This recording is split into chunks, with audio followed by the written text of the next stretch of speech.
तो मूवी का स्टार्ट होता है कुछ डॉक्टर्स को दिखाते हुए जो कि एक ऐसी मेडिसिन बना रहे होते हैं जिससे सोल्जर्स को ज़्यादा पावर दी जा सके ताकि वो कंट्री को अच्छे से डिफेंड कर सकें। लेकिन मेडिसिन बनने की जगह एक बहुत ही खतरनाक वायरस बन जाता है और ये उनकी सबसे बड़ी गलती होता है। आहिस्ता आहिस्ता ये वायरस लोगों में फैलने लगता है। अब जो लोग इससे बच जाते हैं, यानी जिन पर वायरस का असर नहीं होता, इन्फेक्टेड लोग उनको मारने की कोशिश करने लग जाते हैं। तभी हम एक औरत को देखते हैं जिसको ये वायरस लग जाता है और नॉर्मल लोग उसे मारने की कोशिश करते हैं, लेकिन वो वहाँ से भाग जाती है, ये सोचते हुए कि हमारी भी फीलिंग्स होती हैं, ये हमारा कसूर नहीं कि हम वायरस से इन्फेक्टेड हो गए हैं। फिर वो प्लान करती है कि वो अपने ही जैसे लोगों को बचाएगी जो कि वायरस से लड़ रहे हैं, इससे इन्फेक्टेड होकर भी। यहाँ पर सीन बदलता है एक आदमी की तरफ जो बहुत ज़्यादा क्रूल होता है और सामने बैठे लोगों से मीटिंग कर रहा होता है और उन्हें बता रहा होता है कि मैंने एक ऐसा वायरस ऑर्डर किया है जो उन लोगों को मार डालेगा जो पहले से ही वायरस से इन्फेक्टेड हैं। इसकी वजह से हमें बहुत फ़ायदा होगा, ये वायरस ना हमें लगेगा ना ही वायरस से बहुत ज़्यादा लोग इन्फेक्टेड होंगे और मरेंगे, और इन्फेक्टेड भी नहीं होंगे। वो वायरस जल्द ही यहाँ पर पहुँचने वाला होता है। तभी हम एक लेडी को देखते हैं जिसका नाम होता है वायलेंट, और वायलेंट इस मूवी के मेन कैरेक्टर भी है।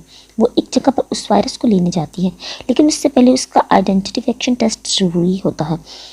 जब वो वहाँ पहुँचती है तो उसके फेस को स्कैन किया जाता है, वहाँ से उसे एक रूम में बुलाया जाता है, वहाँ पर उसका मुकम्मल चेकअप होता है, उसका ब्लड सैंपल लिया जाता है, उसकी आंखें चेक की जाती हैं और उसका मुंह भी। और ये सब इसलिए किया जा रहा होता है कि पता लगाया जा सके कि वायलेंट इन्फेक्टेड है कि नहीं। अब जब इस बात की तसल्ली हो जाती है कि वो इन्फेक्टेड नहीं है और वो नॉर्मल है, तो उसे एक आदमी से मिलवाया जाता है। उस आदमी ने खुद को बड़े अच्छे से कवर किया होता है और हम उसको ठीक से देख भी नहीं पाते। वो वायलेंट को वो बैग पकड़ाता है जिसमें वो वायरस होता है। वो उससे कहता है कि ये बैग मैं तुम्हें दे तो रहा हूँ, लेकिन जब तक तुम अपनी डेस्टिनेशन तक नहीं पहुँच जाओ तब तक इसको खोलना नहीं, वरना बहुत बुरा होगा। अब वायलेंट कहती है कि मैं इस बैग का ध्यान रखूंगी, अब फिक्र नहीं करें। उसके बाद वो बैग लेकर वहाँ से चली जाती है। उसके जाने के कुछ ही मिनट्स बाद वहाँ पर एक और लड़की आती है जो कहती है मेरा नाम वायलेंट है, लेकिन उसे बताया जाता है कि आपको थोड़ी देर पहले आई थी और आप वायरस से भरा हुआ बैग ले गई हैं। तो वो कहती है ये कैसे पॉसिबल है, मैं तो अभी आ रही हूँ और मैं रियल वायलेंट हूँ। इसके साथ वहाँ पर अलार्म्स बजने लगते हैं। वहाँ पर वो जो पहले वायलेंट आई थी वो आकर उन लोगों से लड़ने लगती है, उनसे बहुत ज़्यादा फाइट करती है। वो सब चिल्लाने लगते हैं कि अगर ये नकली वायलेंट थी तो इसे अंदर कैसे आने दिया गया, और जब इसका फेस स्कैन हो रहा था तो ये पकड़ी क्यों नहीं गई। तो उसको बताया जाता है कि इस स्पाई बहुत इंटेलिजेंट होते हैं, ये हर चीज़ को कॉपी कर सकते हैं। अब सवाल ये उठता था कि जब इसका ब्लड सैंपल लिया जा रहा था और सारा कुछ स्कैन किया जा रहा था तब ये इन्फेक्टेड क्यों नहीं निकली, जबकि ये वायरस से इन्फेक्टेड थी। तभी उस नकली वायलेट के मुंह से एक डिवाइस बाहर आती है। उस डिवाइस ने वायलेट की बॉडी में कुछ ऐसे चेंजेस कर दिए थे जिसके बाद यही फील हुआ कि वो इन्फेक्टेड नहीं है, बल्कि उसका ब्लड बिल्कुल नॉर्मल और ठीक है। और साथ ही वो अपनी ग्रेविटी डिवाइस कनेक्ट करती है। अब उसके पाँव ज़मीन पर नहीं लग रहे थे बल्कि वो हवा में चल रही थी। इस वजह से उसके लिए वहाँ पर स्किप करना काफ़ी आसान हो गया था। वहाँ पर वो काफ़ी ज़्यादा लोगों को मारने लगती है और फिर छत यानी रूफ के टॉप पर चली जाती है, लेकिन उसके पीछे वहाँ के गार्ड्स भी आ जाते हैं, लेकिन वो ज़रा नहीं डरती और अपनी शॉट से सबको मार डालती है। फिर उसके बाद अपनी बाइक लेकर वहाँ से भाग जाती है। उसके पास वो बैग भी होता है जिसमें वो वायरस था। ये वही लड़की थी जो अपने जैसे लोगों की जानों को बचाना चाहती थी और इसीलिए ये वायरस वाला बैग उठा कर लाई थी। और जब रास्ते में वो उस बैग को खोलकर देखती है कि वो वायरस उसमें है भी या नहीं, तो वो हैरान रह जाती है। उस बैग में देखकर उस बैग में वायरस की जगह कोई बच्चा होता है। इसे लग रहा था जैसे उस बच्चे की अपर बॉडी हो इसमें। वायलेट उसको देखकर काफ़ी डर जाती है और अपनी टीम के पास आती है।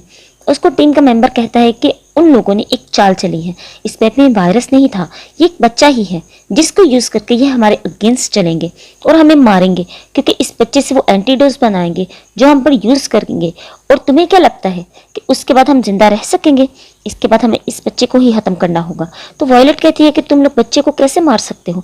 यहाँ पर मैं आपको बता दूँ कि ये असली वायलेट है जो कि हमने स्टार ट्रेक में देखी थी, जो कि अपनी टीम और अपने जैसे लोगों को बचाना चाहती थी, लेकिन अब यहाँ इसी के लोग इसके अगेंस्ट हो जाते हैं। वो कहते हैं देखो तुम्हारा पर्पस यही था कि तुम अपने जैसे लोगों की जानें बचाओ, तो हम वही तो करने जा रहे हैं इस बच्चे को मार के। तो वायलेट कहती है मैंने कब कहा खुद को बचाने के लिए मैं किसी की जान लूंगी। मैं तो बेसिकली इस चीज़ के अगेंस्ट थी कि किसी को की भी जान ली जाए, चाहे वो हम हों या कोई और। तो उसकी टीम कहती है कि तो ठीक है मिस वायलेट, आप हमें छोड़कर जा सकती हैं। वायलेट कुछ नहीं कहती और चुपचाप वहाँ से चली जाती है, लेकिन वो काफ़ी तेज़ और वॉइस होती है। वो चुपके से उस बच्चे को अपने साथ ले गई थी। उस बच्चे को रिप्लेस करने के लिए वहाँ पर एक प्रोजेक्टर फिल्म चला दी गई थी, ताकि ऐसा लगे कि वो बच्चा अभी भी वहाँ पर मौजूद है। और जब वायलट की टीम उस बच्चे को मारने लगती है तो उन्हें पता चलता है कि ये तो फेक है, और वायलट के पीछे जाते हैं और उस पर काफ़ी गुस्सा होते हैं और कहते हैं कि तुम्हारी इतनी हिम्मत, हम इस बच्चे को मार सकते हैं तो क्या तुम्हें नहीं मार सकते। वहाँ पर वायलट उस बच्चे की इन्फॉर्मेशन लेती है, लेकिन वो बच्चा खामोश रहता है। वायलट उस बच्चे को उसी ओनर के पास वापस लेकर आती है जो मीटिंग में कह रहा था कि वो वायरस जल्दी ही मुझ तक पहुंच जाएगा और मैं बाकी लोगों को खत्म कर दूंगा। वायलट उससे पूछती है कि तुमने ये बच्चा क्यों बनाया, या इस बच्चे को यूज करके तुमको एंटीडोस क्यों बनाना था। तो वो आदमी कहता है ये तो बस तुम लोगों को ट्रैक करने का एक बहाना था। तो रही बात इस बच्चे की, तो ये मेरा अपना बेटा है, इसे मुझको लौटा दो। तो वायलेट कहती है हरगिज़ नहीं। वो उस बच्चे को गाड़ी में अपने साथ कहीं पर ले जाती है। उसके पीछे उसकी टीम भी लगी होती है, लेकिन वो उनको हिट करती है। वायलेट की टीम उस पर काफ़ी ज़्यादा शूट करने लगती है, लेकिन वायलेट जैसे तैसे करके उस बच्चे को अपने साथ एक जगह पर ले ही आती है। वो बच्चा सारे रास्ते कुछ नहीं बोलता। वायलेट उससे बात करने की काफ़ी कोशिश करती है, लेकिन वो काफ़ी मिस्टीरियस लग रहा होता है, या हो सकता है वो बेचारा डरा हुआ हो। अब वायलेट सोचती है कि वो इसे अपने एक दोस्त के पास लेकर जाएगी जो कि एक साइंटिस्ट है, और हो सकता है कि वो इसके बारे में कुछ बता सके।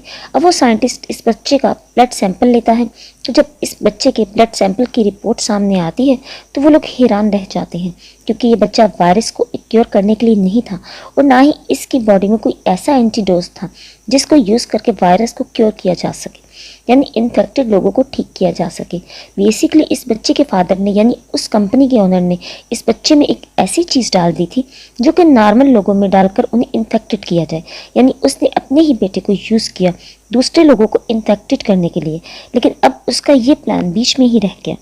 अब रही बात थी कि उसने ये किया क्यों, तो वो अच्छा बनना चाहता था अपनी मेडिसिन दूसरे लोगों को बेच के, क्योंकि जब बहुत सारे लोग इन्फेक्टेड हो जाते तो वो ऐसी मेडिसिन इंट्रोड्यूस करवाता जब सब वायरस और वायरस से इन्फेक्टेड लोगों को ठीक कर सकती थी, जिसकी वजह से उसका काफ़ी नाम होता और वो काफ़ी प्रॉफिट भी कमाता। अब समझ आई बात। ये सुनकर वायलेट भी काफ़ी हैरान हो जाती है। तो वायलेट कहती है यानी ये बच्चा हमारे किसी भी यूज़ का नहीं और हमें इससे कोई ख़तरा नहीं है, तो मैं इसको छोड़ देती हूँ। अब वो बच्चा यहाँ पर पहली बार बोलता है और कहता है मेरा नाम 6 है, यानी कि मैं इस सारे प्रोजेक्ट का 6 एक्सपेरिमेंट हूँ। तो वायलेट उसे वहाँ से जाने का कहती है, तो वो बच्चा वहाँ से नहीं जाता। तो वायलेट उसको कहती है कि जाओ खाओ पियो। तो वायलेट वहाँ से दूर चली जाती है। फिर उसे पता चलता है कि पुलिस ने किसी बच्चे को पकड़ लिया है। जब वो जाकर देखती है तो वो यही बच्चा होता है।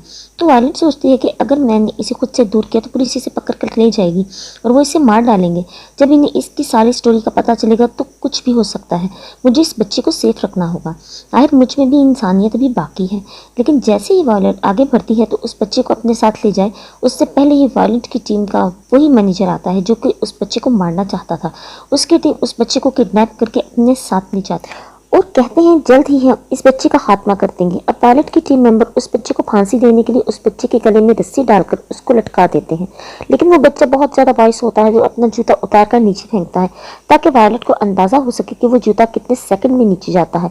और वो इमेजिन करे कि अगर वो लोग इस बच्चे को छोड़ भी दें तो इस बच्चे को नीचे आने में जितने सेकंड लगेंगे तो वायलेट के पास उतना ही टाइम होगा उन लोगों को मारने के लिए, ताकि वो उन लोगों को मारकर उसकी रस्सी को खींच सके और उस बच्चे को बचा सके। तो फिर ऐसा ही होता है। वायलेट उन लोगों से कहती है कि मैं तुम लोगों को मार डालूंगी।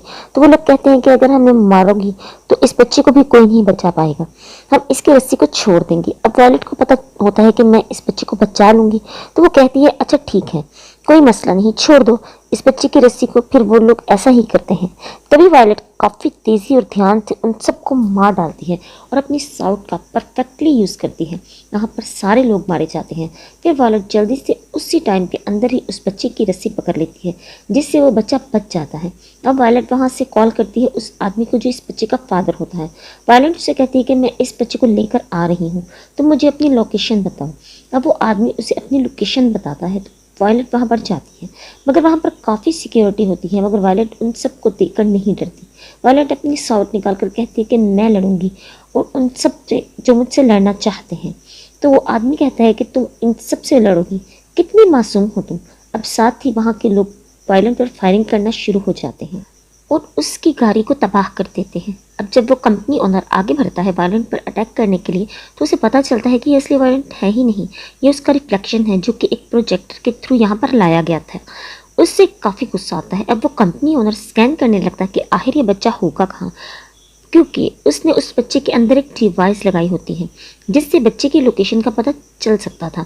वो लोग जब वहाँ पर पहुँचते हैं तो वायलेंट उस बच्चे के साथ ड्राइवर्स ले रही होती है और काफ़ी इंजॉयमेंट कर रही होती है। लेकिन जब वो कंपनी ओनर वहाँ पर पहुँचता है तब वो बच्चा बेहोश हो चुका होता है, क्योंकि वो बच्चा अपनी बॉडी में किए गए चेंजेस को बेयर नहीं कर पा रहा था। वो लोग यहाँ पर आकर वायलेंट पर काफ़ी ज़्यादा शूट करते हैं। वो बेचारी मारी जाती है और कंपनी ओनर बच्चे को अपने साथ वापस ले जाता है। दूसरी तरफ हम उसी साइंटिस्ट को देखते हैं जो कि वायलेंट का दोस्त था। वो वायलेंट को बॉडी को अपने साथ ले आता है अपनी लैब में। वो उस पर बहुत ज़्यादा घंटे लगाकर सर्जरी करता है, वायलेंट को ठीक करने की काफ़ी कोशिश करता है और उसे कहता है मैंने आज तक जितनी भी स्टडी की है मैंने यहाँ पर यूज़ कर दी, अब तुम मर नहीं सकती, तुम्हें वापस आना होगा। और लकीली हम यहाँ देखते हैं कि वायलेंट इतनी ज़्यादा मेहनत के बाद फाइनली वापस आ चुकी थी। और जैसे ही उसकी आंख खुलती है तो वो साइंटिस्ट दोस्त से पूछती है कि सिक्स कहाँ पर है, मुझे उसके पास ले चलो।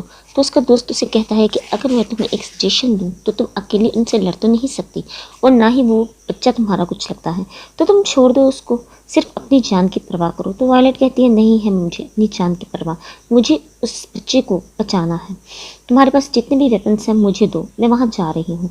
जब वायलेट वहाँ पर पहुँचती है तो देखती है कि वो लोग उस बच्चे पर कोई एक्सपेरिमेंट कर रहे हैं। वो बच्चा यानी सिक्स बेहोश पड़ा हुआ था। वो बच्चा उस कंपनी ओनर के लिए एक एक्सपेरिमेंट से ज़्यादा कुछ भी नहीं था। वो ओनर बहुत जालिम था। वो उस बच्चे की बॉडी में कुछ चेंजेस कर रहा था ताकि उसकी बॉडी में लगा हुआ वायरस बाहर निकाल ले और नॉर्मल लोगों को वैसे ही मार दे जो इन्फेक्टेड नहीं है, और जो इन्फेक्टेड है उन्हें वो अपनी मेडिसिन बेचे। तभी वहाँ पर वायलेंट आ जाती है और सब पर शूट करने लगती है। वो इतनी ज़्यादा ब्रेव होती है कि एक एक करके सभी को मार डालती है और आखिर में बचता है वो कंपनी ओनर। तो वायलेंट बढ़ती है उस कंपनी ओनर की तरफ ताकि उसको भी मार सके। इससे पहले कि वायलेंट उस कंपनी ओनर के पास जाती, वो कहता है मैं भी तुम्हारी तरह इन्फेक्टेड हूँ, मुझ में भी वही पावर्स हैं जो तुम में हैं, मैं तुम्हारा मुकाबला कर सकता हूँ, लेकिन मैं ये सिर्फ इसीलिए दुनिया से छुपाता आ रहा हूँ कि लोगों को पता चल जाता कि मैं इन्फेक्टेड हूँ तो लोग मुझसे मेडिसिन ना खरीदते, और अगर लड़ना चाहती हो तो मैं तैयार हूँ। फिर यहाँ पर उन दोनों में काफ़ी ज़्यादा फाइट होती है। वायलेंट उससे काफ़ी बुरी तरह से मारती है। फिर फाइनली वो आवर आ जाता है जब वायलेंट उस कंपनी ओनर को मारने में कामयाब यानी कि सक्सेसफुल हो जाती है। वायलेंट बहुत खुश होती है कि उसने इस कंपनी ओनर को मार दिया और सारे मासूम लोगों की जान बचा ली। फिर वो जाती है सिक्स के पास यानी उसी बच्चे के पास। वो बच्चा अब होश में था। वायलेट उससे बाहर खुली हवा में लेकर आती है और कहती है सिक्स तुम अब ठीक हो। तो वो बच्चा कहता है जी बिल्कुल ठीक हूँ। अब उस बच्चे में वो वायरस भी नहीं था क्योंकि कंपनी ओनर ने पहले ही निकाल लिया था, इसीलिए इस बच्चे से भी अब किसी को कोई खतरा नहीं था। वायलेट बहुत खुश होती है और ना कोई इन्फेक्टेड लोगों को मारेगा और ना ही नॉर्मल लोगों को। यहीं पर ये मूवी अच्छे से एंड हो जाती है। Thanks for watching.